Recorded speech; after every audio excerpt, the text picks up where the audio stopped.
So you're looking for a dog trainer in the Whitmore Lake area, and you want to make the right choice. That's exactly what we're here to help you do. This is your guide to finding a great trainer so you can feel totally confident in your decision. Here's how we're going to break it down. We'll start with what you actually want to do with your dog around town. Then we'll get into the nitty-gritty of training methods and what those letters after a trainer's name really mean. After that, we'll talk programs and money, cover some local rules you need to know, and finish up with the exact questions you should be asking. All right, first things first. Before you even think about trainers, let's think about your dog. The point of all this training isn't just about teaching sit and stay. It's about creating a fantastic life together right here in Whitmore Lake. Just picture it, a relaxing walk along the lake with no pulling on the leash, or maybe you're running errands in Brighton or Ann Arbor and your dog is just chilling by your side. That's the real goal, right? Having a dog who can handle everyday life calmly. That's what good training really gives you. Okay, so we know what we want. Now who can help us get there? When you start searching for a trainer, you'll see all kinds of different approaches and qualifications. Let's sort through the noise and figure out what actually makes a great trainer.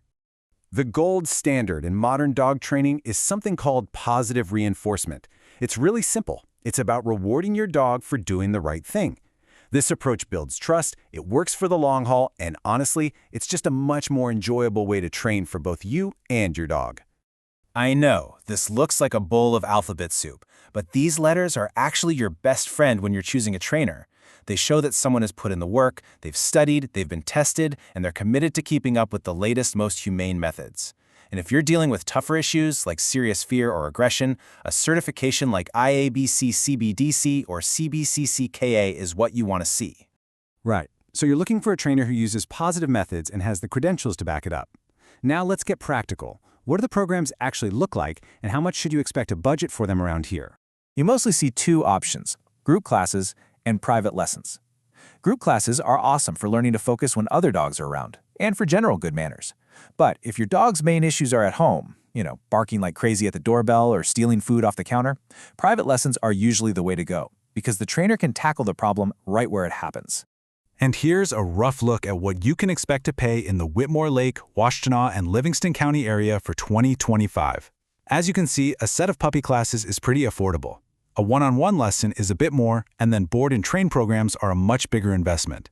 Of course, this all varies based on the trainer's experience, but it should give you a good starting point for your budget. Part of having a well-behaved dog is also just being a good, responsible neighbor. So it helps to know the local rules of the road and where you can go to practice your dog's new skills. These are the big ones for our area. You've got to have your dog on a leash in public. Your pup needs to have their rabies shot and be licensed with the county. That's true for both Washtenaw and Livingston. And just being mindful of barking helps keep everyone happy. A good trainer will make it easy to manage all of this. And when you're ready to practice, we've got some amazing places nearby. The dog parks in Brighton and Ann Arbor are perfect for working on coming when called in a safe, fenced-in area. And for practicing that nice, loose leash walking, you really can't beat the trails at Independence Lake or the Pinckney Rec area. We have covered a ton of information. So let's put it all together into a simple checklist you can use. When you're talking to a potential trainer, these are the questions you absolutely want to ask. Think of this as your script for that first phone call.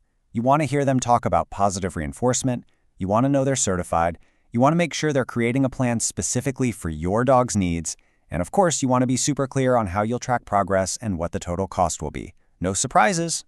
And really, this says it all. There's no quick fix. It's all about having a good plan, using kind methods, and then just being consistent.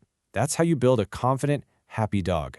At the end of the day, this is what it's all for. A well-trained dog just makes life better. It means you can have those peaceful walks by the lake, have friends over without chaos, and just enjoy everything our beautiful area has to offer with your best friend.